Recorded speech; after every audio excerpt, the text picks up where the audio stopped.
Dear 6.5 lakh BPSC aspirants, आज हम लोग टेस्ट 5 का डिस्कशन करेंगे और हर एक सेक्शन के पहले आपको ये बता देंगे कि इस पर्टिकुलर क्वेश्चन का लॉजिक क्यों है।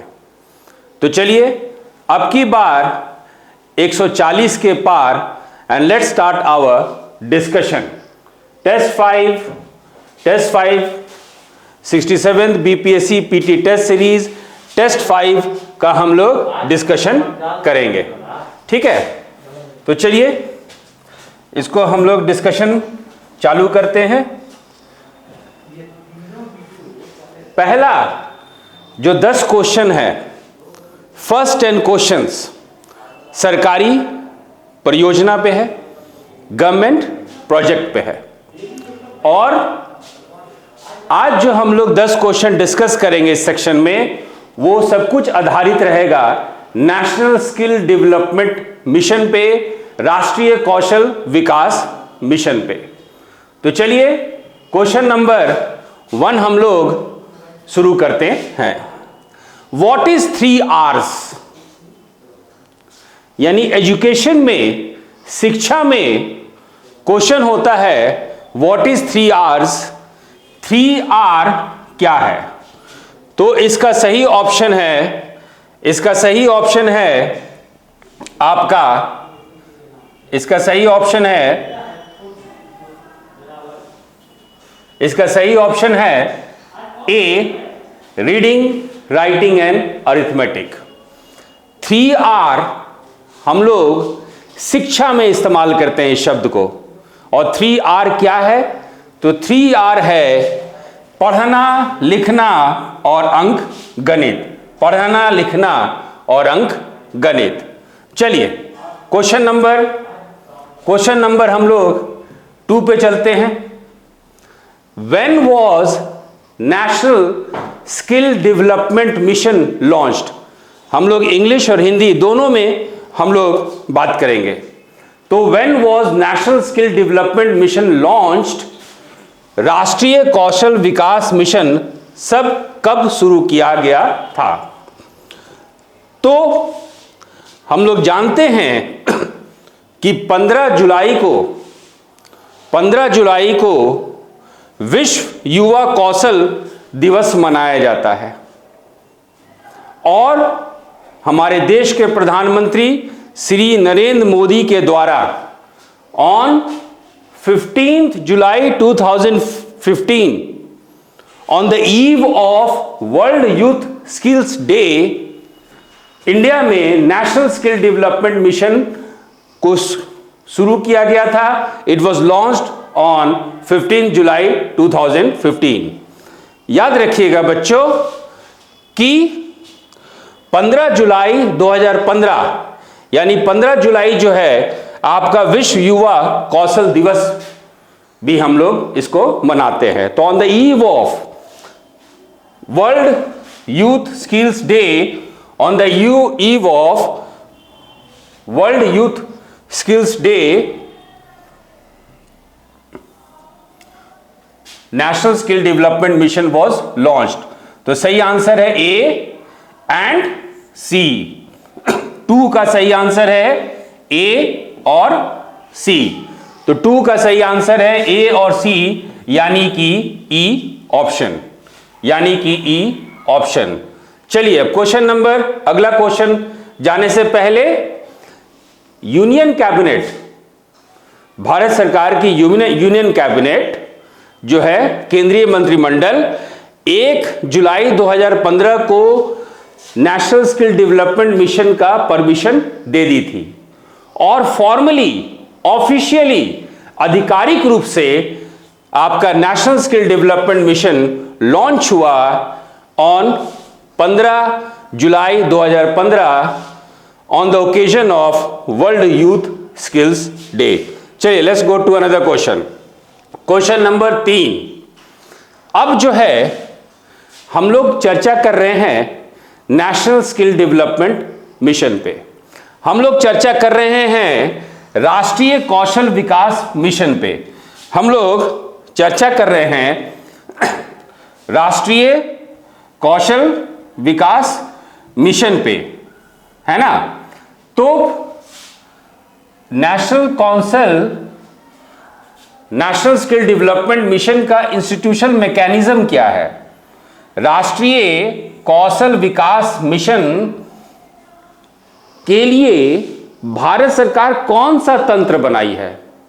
क्वेश्चन नंबर 3 इसी पे है कि भाई national skill development mission launch हो गया, लेकिन इस मिशन को लॉन्च करने के लिए कुछ ऑर्गेनाइजेशनल सेटअप भी बना होगा। आपका राष्ट्रीय कौशल विकास मिशन शुरू हो गई, लेकिन इसका जो उद्देश्य है, इसको कार्यान्वित करने के लिए कौन सा ढांचा, कौन सा सरकारी तंत्र बना, इसी पे है क्वेश्चन नंबर 3।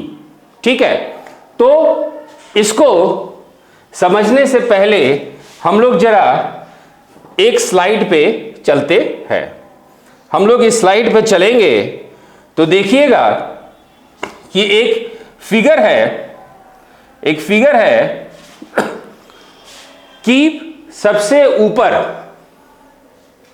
ऊपर जो है वो है आपका गवर्निंग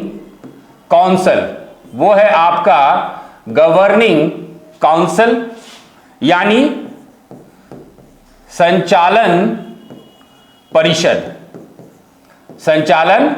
परिषद, जिसको कि हम लोग कहते हैं गवर्निंग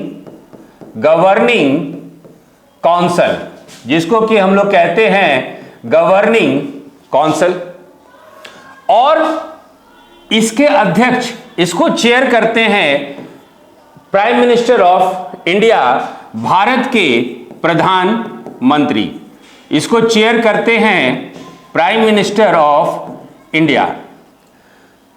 गवर्निंग काउंसिल के नीचे आपका है स्टीयरिंग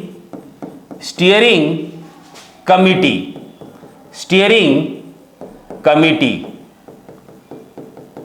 जिसको कि हिंदी में हम लोग कहते हैं संचालन समिति। और स्टीयरिंग कमिटी के नीचे है आपका मिशन डायरेक्टरेट, इसके नीचे है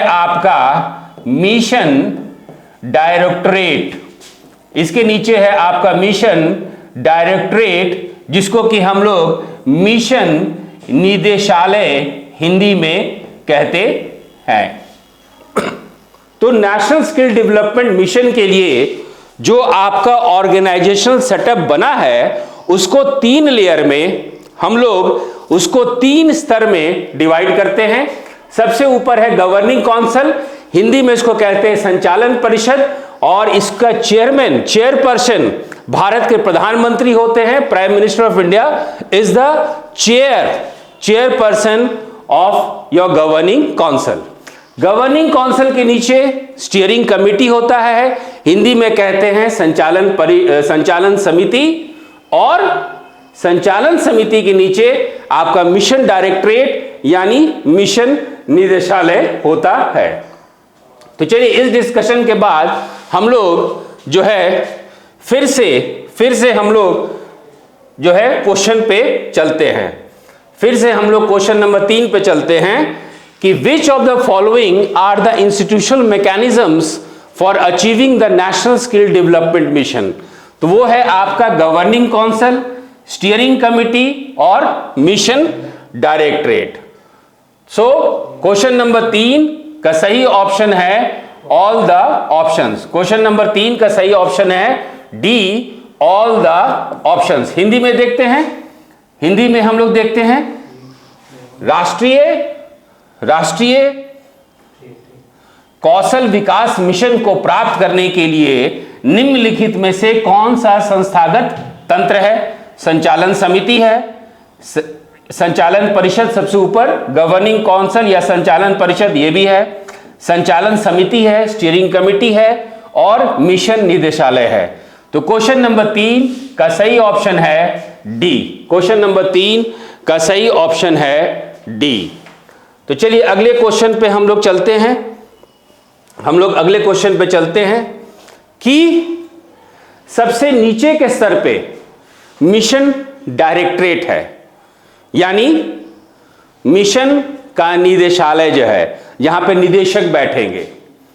तो मिशन निदेशालय नेशनल स्किल डेवलपमेंट मिशन के मिशन डायरेक्टरेट कैसे काम करेगा, कौन कौन अंग है मिशन डायरेक्टरेट का, इसी पे है question number 4। Which of the following institutions support the mission directorate national skill development mission. तो एक है, देखिए ये है आपका मिशन, ये है आपका, हम लोग चलते हैं इस पे मार्क कर देते हैं। सबसे ऊपर ये है आपका मिशन डायरेक्टरेट या मिशन निदेशालय। एक इसके अंग हैं नेशनल स्किल डेवलपमेंट एजेंसी, जिसको हिंदी में हम लोग कहते हैं राष्ट्रीय कौशल विकास एजेंसी, और इसका शॉर्ट फॉर्म ध्यान रखिए है NSDA। ठीक है, तो ए सही है, ए आपका सही है। दूसरा है नेशनल स्किल डेवलपमेंट कॉरपोरेशन, राष्ट्रीय कौशल विकास निगम, जिसको हम लोग NSDC कहते हैं, जिसको हम लोग NSDC कहते हैं। और तीसरा है आपका डायरेक्टरेट जनरल ऑफ ट्रेनिंग, यानी जहां पे ट्रेनिंग दिया जाएगा, प्रशिक्षण महानिदेशालय, जिसको कि हम लोग DGT कहते हैं। तो मिशन निदेशालय, मिशन डायरेक्टरेट के तहत कौन कौन काम करेगा?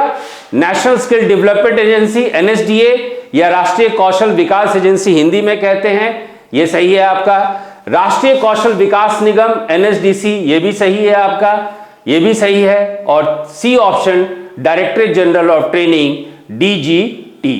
तो क्वेश्चन नंबर 4 का सही ऑप्शन है, क्वेश्चन नंबर 4 का सही ऑप्शन है डी। क्वेश्चन नंबर 4 का सही ऑप्शन है डी। क्वेश्चन नंबर 4 का सही ऑप्शन है डी।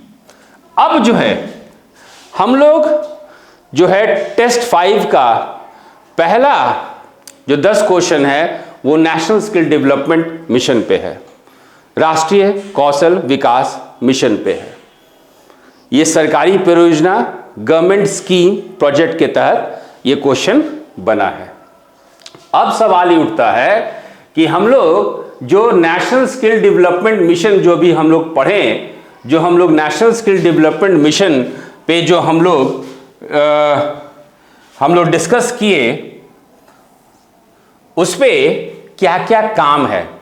कुछ तो ये सब सेक्टर में कार्यान्वित करने के लिए, इंप्लीमेंट करने के लिए विलेज लेवल तक, गांव के लेवल तक कुछ तो स्ट्रक्चर चाहिए, और वो स्ट्रक्चर का क्या क्या काम है, what are the different works of national skill development mission. तो आपका जो नेशनल स्किल डेवलपमेंट मिशन, जिसको कि हम लोग राष्ट्रीय कौशल विकास मिशन है ना, राष्ट्रीय कौशल विकास मिशन, इसके उद्देश्य को प्राप्त करने के लिए क्या क्या किया जाता है। एक होता है इंस्टीट्यूशन ट्रेनिंग, संस्थागत प्रशिक्षण। याद रखिएगा, हम लोग बार बार कहते हैं बेरोजगारी, अनएम्प्लॉयमेंट, लेकिन हमारा जो ट्रेडिशनल एजुकेशन है, हम लोग हिस्ट्री पढ़ते हैं, ज्योग्राफी पढ़ते हैं, लेकिन कोई बिजली खराब हो जाए तो फ्यूज लगाने नहीं आता है, नाली में प्रॉब्लम आ जाए तो पाइप ठीक नहीं करना होता है। तो उसी तरह उद्योग जगत को बहुत सारा स्किल, कौशल की जरूरत होती है। इंडस्ट्री को it requires a large number of skills, जो कि ट्रेडिशनल कॉलेज सिस्टम प्रोवाइड नहीं कर पाता है। यही कारण है कि नेशनल स्किल डेवलपमेंट मिशन आपका अस्तित्व में आया। लेकिन इसमें करना क्या है? तो पहला काम करती है इंस्टीट्यूशनल ट्रेनिंग, यानी प्रशिक्षण, कौशल विकास में प्रशिक्षण। दूसरा है इंफ्रास्ट्रक्चर एंड कन्वर्जेंस, बुनियादी ढांचा और अभिसरण। कहने का मतलब कि state, Bihar state, UP state, Haryana, Kerala, Karnataka, वहां पे अलग अलग कौशल की जरूरत है। उद्योग में अलग अलग कौशल की जरूरत है। पूरे देश के आधार पे अलग अलग स्किल्स की जरूरत है। तो एक समग्र स्किल बनाना और जैसे जैसे रिक्वायरमेंट है उस तरह से उस रिक्वायरमेंट को फुलफिल करना, ताकि बेरोजगारी की समस्या, अनएम्प्लॉयमेंट की समस्या खत्म हो जाए। तो दूसरा ऑप्शन जो है बुनियादी ढांचा और अभिसरण भी है। और बी, ट्रेनिंग इस तरह से दिया जाए, प्रशिक्षण इस तरह से दिया जाए कि वो जिंदगी भर उसके पास वो कौशल रहे और उस कौशल के आधार पर सतत विकास हो, सस्टेनेबल डेवलपमेंट हो। और पब्लिक इंफ्रास्ट्रक्चर, यानी जो भी ढांचागत संस्थान की जरूरत है, जो भी एजुकेशन की जरूरत है, वो नेशनल स्किल डेवलपमेंट मिशन से वो पूरा किया जाए। तो question number 5, which of the following are building blocks for achieving overall objectives of the national skill development mission? तो institutional training, infrastructure and convergence is correct. Trainers, overseas employment and sustainable livelihoods, यानी इस तरह का skill, कौशल आप में भर दिया जाए कि सतत विकास हो आपका, भारत में ही नहीं, भारत के बाहर, overseas. Leveraging public infrastructure, institutions, training institutions, ये सब कुछ मुहैया कराना है। तो 5 का सही ऑप्शन है डी। निम्नलिखित में से कौन राष्ट्रीय कौशल विकास मिशन के समग्र उद्देश्यों को प्राप्त करने के लिए बिल्डिंग ब्लॉक्स हैं? तो संस्थागत परीक्षण सही है, बुनियादी ढांचा सही है, अभिसरण मतलब जो भी इंडस्ट्री की रिक्वायरमेंट है, जो भी उद्योग की रिक्वायरमेंट है, जो भी किसी खास राज्य की रिक्वायरमेंट है, जो भी देश की रिक्वायरमेंट है और जो भी विदेश में रिक्वायरमेंट है, वो सारा कौशल जो है हमारे युवा को दे दिया जाए। तो अभिसरण का मतलब यही है। प्रशिक्षक, सार्वजनिक बुनियादी ढांचे का लाभ उठाना, सभी ढांचागत संस्था बनाना, ये सब जो है नेशनल स्किल डेवलपमेंट मिशन में आता है। तो 5 का सही ऑप्शन है डी। 5 का सही ऑप्शन है डी। चलिए अब हम लोग अगले क्वेश्चन पे चलते हैं, क्वेश्चन नंबर 6 पे। क्वेश्चन नंबर हम लोग 6 पे चलते हैं।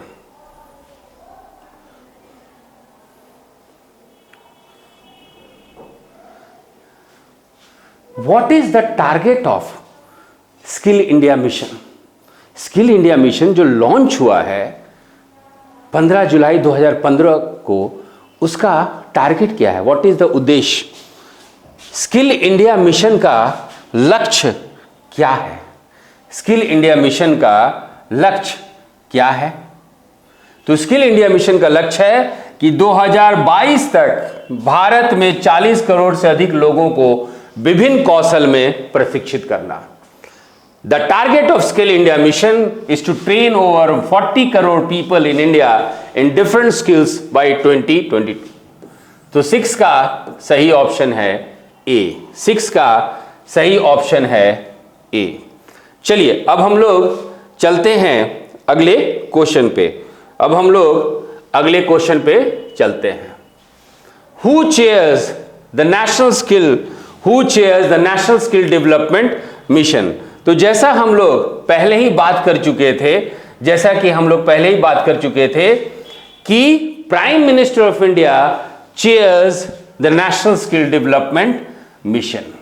राष्ट्रीय कौशल विकास मिशन की अध्यक्षता कौन करता है? तो वो भारत के प्रधानमंत्री। तो 7 का सही ऑप्शन है ए। 7 का सही ऑप्शन है ए। चलिए अगला क्वेश्चन हम लोग चलते हैं। Which of the following is the nature of National Skill Development Corporation? अब हम लोग बात कर रहे हैं नेशनल स्किल डेवलपमेंट मिशन के तहत एक आपका संस्था है जिसको कि हम लोग कहते हैं नेशनल स्किल डेवलपमेंट कॉरपोरेशन। ये हम लोग पहले शुरू में ही डिस्कस कर चुके थे, नेशनल स्किल डेवलपमेंट कॉरपोरेशन। ये नेशनल स्किल डेवलपमेंट कॉरपोरेशन या राष्ट्रीय कौशल विकास निगम क्या है, कैसा संस्था है वो, उसी पे आपका क्वेश्चन नंबर 8 है। Not for profit public limited company, ये गैर लाभकारी, इसका उद्देश्य लाभ नहीं है, और ये पब्लिक लिमिटेड कंपनी है, ये आपका पब्लिक लिमिटेड कंपनी है। तो 8 का ए सही है। पब्लिक प्राइवेट पार्टनरशिप मॉडल, इसमें सार्वजनिक निजी भागीदारी मॉडल है, यानी निजी क्षेत्र भी, निजी कंपनी भी भारत सरकार के साथ या राज्य सरकार के साथ मिलकर भारत के युवाओं के कौशल को विकास करेगी। तो ये पीपीपी मॉडल पे ये चलता है, ये पीपी मॉडल पे चलता है। यदि बी सही है, यदि बी सही है तो भारत सरकार का इस एनएसडीसी में कितना शेयर है, तो वो है आपका 49%।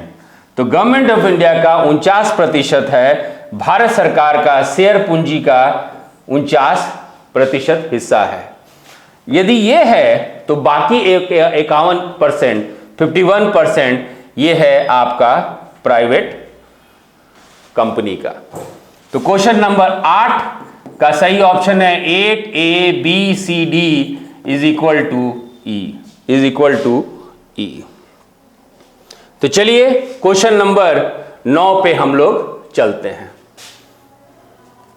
सेक्टर स्किल काउंसिल एक कॉन्सेप्ट है सेक्टर स्किल काउंसिल, जो कि हम लोग को जानना चाहिए।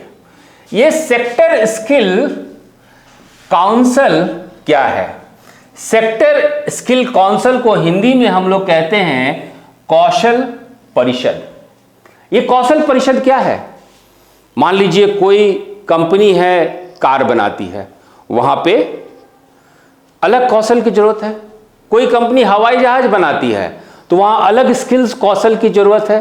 कोई कंपनी रोड बनाती है, सड़क का निर्माण करती है, वहां अलग कौशल की जरूरत है। तो ये सब जो है क्षेत्र के, ये सब उपक्षेत्र हैं। तो इसी उपक्षेत्र को कौशल, इस उपक्षेत्र में कौशल के विकास के लिए, इस सब सेक्टर में स्किल के डेवलपमेंट के लिए बना आपका सेक्टर स्किल काउंसिल, बना आपका कौशल परिषद। क्वेश्चन ये नहीं पूछा जा रहा है, क्वेश्चन ये पूछा जा रहा है कि भारत में जो सेक्टर स्किल काउंसिल बना है नेशनल स्किल डेवलपमेंट मिशन के तहत, वो किस नीति से बना है? निम्न में से कौन कौशल परिषदों की गठन की सिफारिश की थी? तो वो है national policy on skill development and entrepreneurship 2015। वो है आपका कौशल विकास और उद्यमिता पर राष्ट्रीय नीति 2015। तो 9 का सही ऑप्शन है बी। 9 का सही ऑप्शन है बी। अब हम लोग बात करते हैं 10वां क्वेश्चन का। लॉजिक ये है कि कौशल, अब देखिए this is a big irony कि हम लोग को ज्ञान चाहिए, हम लोग को स्किल्स चाहिए, बट प्रॉपर सर्टिफिकेट के साथ।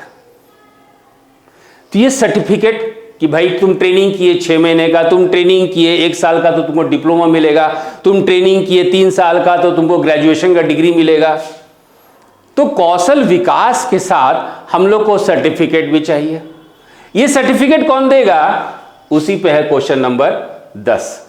ये सर्टिफिकेट देगा कौन? तो वो है आपका क्वेश्चन नंबर 10।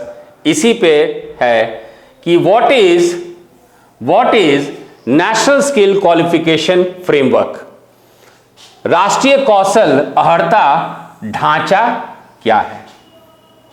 तो भाई जो जिस तरह का आप ट्रेनिंग करेंगे उसके लिए आपको एक सर्टिफिकेट दिया जाएगा। तो यही काम है नेशनल स्किल क्वालिफिकेशन फ्रेमवर्क का, यह राष्ट्रीय कौशल अर्हता ढांचा का, जिसको कि हम लोग QF के नाम से जानते हैं। तो ये क्या करता है? Organises qualification according to a series of levels of knowledge, skills and aptitude. ये आपको सर्टिफिकेट देगा नेशनल स्किल डेवलपमेंट मिशन के तहत। ये ज्ञान, कौशल और योग्यता के स्तर पे एक श्रृंखला के अनुसार योग्यता का आयोजन करता है, ये एग्जाम कंडक्ट करता है और आपको ये सर्टिफिकेट ये देता है। तो क्वेश्चन नंबर 10 का सही ऑप्शन है बी। क्वेश्चन नंबर 10 का सही ऑप्शन है बी। चलिए अब हम लोग जो है नेक्स्ट सीरीज में बात करते हैं। पुराने, इससे पहले के टेस्ट सीरीज में हम लोग प्री हिस्ट्री, प्राग इतिहास में नवपाषाण युग का बात किए थे, नियोलिथिक एज की बात किए थे, नियोलिथिक रेवोल्यूशन, नवपाषाण संस्कृति की बात किए थे कि पूरे विश्व स्तर पे, वर्ल्ड लेवल पे, इंडिया लेवल पे कौन कौन सा उदाहरण है और क्या क्या हम लोग को देखने मिलता है। टेस्ट सीरीज 5 में हम लोग नियोलिथिक यानी नवपाषाण का अंतिम 8 क्वेश्चन करेंगे। इसके बाद whole neolithic revolution will be complete as far as India is concerned. और 2 क्वेश्चन हम लोग चालकोलिथिक या ताम्रपाषाण युग का लेंगे। कहने का मतलब है कि हम लोग बहुत सिलसिलेवार तरीके से, बहुत ही क्रमबद्ध तरीके से नियोलिथिक, नवपाषाण युग का टॉपिक लिए, 10-10 क्वेश्चन करके हम लोग वर्ल्ड लेवल पे पढ़े, इंडिया लेवल पे पढ़े, बुर्जहोम कश्मीर का है, गुफक्राल चिरान बिहार का, मेहरगढ़ वर्तमान पाकिस्तान का, ये सब उदाहरण के तहत हम लोग जो है नवपाषाण युग को पढ़े। आज हम लोग नवपाषाण युग दक्षिण भारत में देखेंगे। तो चलिए इसके साथ ही हमारा 11वां क्वेश्चन शुरू होता है। From which place in Assam and north east region small polished neolithic stone axes have been found. देखिए नवपाषाण युग, जैसा कि हम लोग पहले टेस्ट सीरीज में डिस्कस कर चुके थे, नवपाषाण युग में क्या था? पॉलिश्ड स्टोन मिलता था, पॉलिश्ड एक्सेस मिलता था, है ना। परिष्कृत आपको जो है पाषाण का उपकरण मिलता था, पत्थरों का बना हुआ उपकरण बहुत ही प्रसंस्कृत रहता था, बहुत पॉलिश्ड किया रहता था। अब क्वेश्चन ये है कि ये जो नियोलिथिक स्टोन जो है, ये जो नवपाषाण पत्थर है, ये हम लोग को नॉर्थ ईस्ट इंडिया यानी पूर्वोत्तर भारत में या असम में कहां कहां मिला है। तो इस क्वेश्चन को डिस्कस करने से पहले ये देखिए, ये है आपका नवपाषाण का उदाहरण। इस तरह का पॉलिश्ड स्टोन हम लोग को मिला है। कहां कहां मिला है? यदि हम लोग पूर्वोत्तर भारत की बात करते हैं तो कहां कहां मिला है? तो आप देखिए, ये जो स्लाइड देख रहे हैं, ये नॉर्थ ईस्ट इंडिया का, असम का ये मैप है, ठीक है। अब इसमें देखिए, इसमें ये जो व्हाइट पोर्शन देख रहे हैं, ये जो व्हाइट पोर्शन आप देख रहे हैं, ये है आपका असम, ये है आपका असम, ठीक है। और यहीं पे आपको ये लाल जो भाग देख रहे हैं, ये है आपका कोचर हिल्स, यानी असम में ये कोचर पहाड़ है। तो यहां पे हम लोग को मिला है। चलिए आगे देखते हैं। आप देखिए कि उसी तरह ये है मेघालय, ये है आपका मेघालय। तो मेघालय में हम लोग को मिला है। मेघालय में हम लोग को कहां मिला है भाई? मेघालय में तो गारो हिल्स में। तो मेघालय में कहां मिला है हम लोग को? गारो हिल्स में। तो मेघालय के गारो पहाड़ में हम लोग को मिला है। उसी तरह हम लोगों को नागालैंड में याद रखिएगा, नागालैंड में एक पहाड़ है जिसको कि हम लोग नागा पहाड़ कहते हैं, जिसको कि हम लोग नागा पहाड़ कहते हैं। ये है आपका नागा हिल्स या नागा पहाड़। ये म्यांमार के साथ, ये आपका ये म्यांमार के साथ ये सीमा बनाता है। और इसी नागा हिल्स में, इसी नागा पहाड़ में, इसी नागा हिल्स में हम लोगों को नियोलिथिक उपकरणों का हम लोग को जो है उदाहरण मिला है। तो चलिए क्वेश्चन नंबर 11 उसी के आधार पे हम लोग करते हैं। From which place in Assam and north east region small polish neolithic stone axes have been found. Neolithic stone axes, फिर सुनिए, असम और उत्तर पूर्वी क्षेत्रों में किन स्थानों से छोटे पॉलिश किए गए नवपाषाण कालीन पाषाण कुल्हाड़ियां मिली हैं। अब ये नवपाषाण जो कुल्हाड़ी आपका इस तरह से दिखता था, इस तरह का पत्थर हम लोग को कहां मिला है, इसी पे ये क्वेश्चन है। तो कोचर पहाड़ में मिला, हम लोग डिस्कस किए। गारो हिल्स मेघालय में मिला, हम लोग डिस्कस किए। नागा पहाड़ नागालैंड में मिला, हम लोग डिस्कस किए।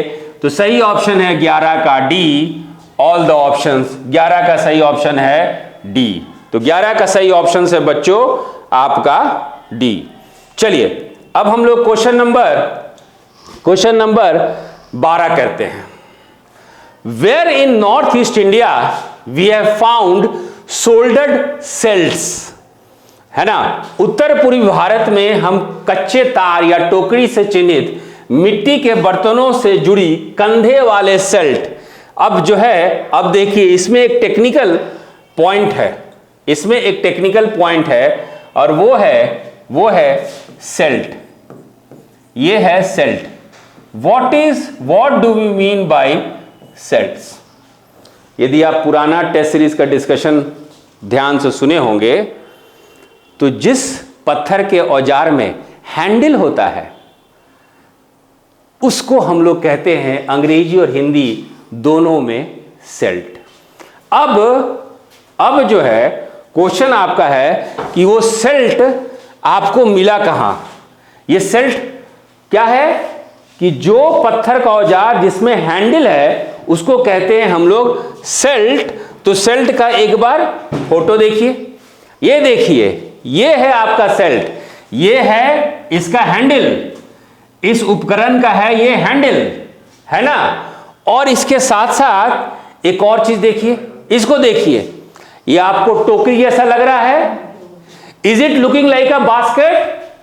ये टोकरी जैसा लग रहा है, तो ये टोकरी जैसा, ये बास्केट जैसा अवशेष और आपका ये सेल्ट उत्तर पूर्वी भारत में, नॉर्थ ईस्ट इंडिया में कहां मिला, यही है आपका अगला question. So where in north east India we have found shouldered celts. हम लोग उत्तर पूर्वी भारत में जो है सेल्ट और टोकरी जैसी चिन्हित मिट्टी के अवशेष आपको कहां मिले हैं। तो वो मिला है सरू तारू नियर गुवाहाटी। गुवाहाटी के पास सरू तारू में, गुवाहाटी के पास सरू तारू में। तो क्वेश्चन नंबर 12 का सही ऑप्शन है डी, सारू तारू नियर गुवाहाटी। गुवाहाटी के पास सरू तारू में। तो 12 का सही ऑप्शन है डी। 12 का सही ऑप्शन है डी। चलिए अगला क्वेश्चन हम लोग चलते हैं। अगले क्वेश्चन पे, क्वेश्चन नंबर 13। देखिए बच्चों, ये क्वेश्चन जो है आपके नॉलेज के लिए है। ये क्वेश्चन आपके नॉलेज के लिए है, ये क्वेश्चन आपके ज्ञान के लिए है। अपने नोट्स में इसको बना लीजिए कि दक्षिण भारत में, साउथ इंडिया में नवपाषाण का स्थल कहां कहां है। Where do we find examples of neolithic stone implements in south India. इसका नोट्स बना लीजिए, कहां कहां है तो पहले हम लोग चलते हैं आंध्र प्रदेश में, पहले हम लोग चलते हैं आंध्र प्रदेश में। कोडेकल, उटनूर, नगतजुनिकोंडा, पलावोए। हिंदी में कोडेकल, उटनूर, नगाजुनिकोंडा और पलावोए, ये आपका आंध्र प्रदेश का स्थल है। उसी तरह कर्नाटक चलिए, टेकलाकोटा, मास्की, टी नरसीपुर, संगनकलू, हलूर और ब्रह्मगिरी। कहां पे? कर्नाटक में। तो कर्नाटक में टेक्कलकोटा, मस्की, टी नरसीपुर, संगनकल्लू, हल्लूर और ब्रह्मगिरी। तमिलनाडु में पय्यमपली, इन तमिलनाडु, तमिलनाडु में पय्यमपली। हम आपके जगह होते तो एक रजिस्टर में ये नोट्स बना लेते कि साउथ इंडिया में नियोलिथिक साइट्स कहाँ कहाँ है, नवपाषाण का हम लोगों को कहाँ कहाँ उदाहरण मिलता है।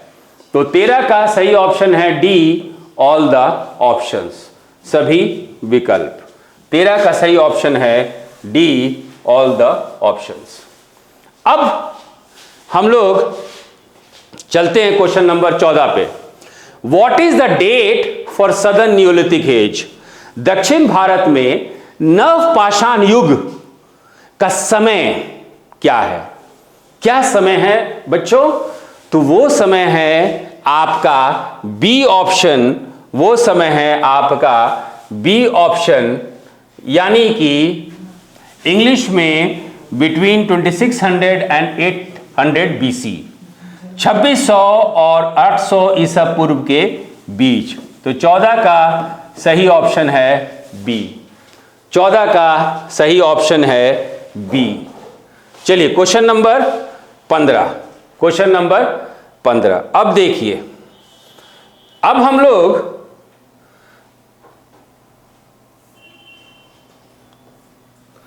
लोग जो अपना डिस्कशन कर रहे हैं इस सेक्शन में, दक्षिण भारत में नवपाषाण युग, neolithic age in south India.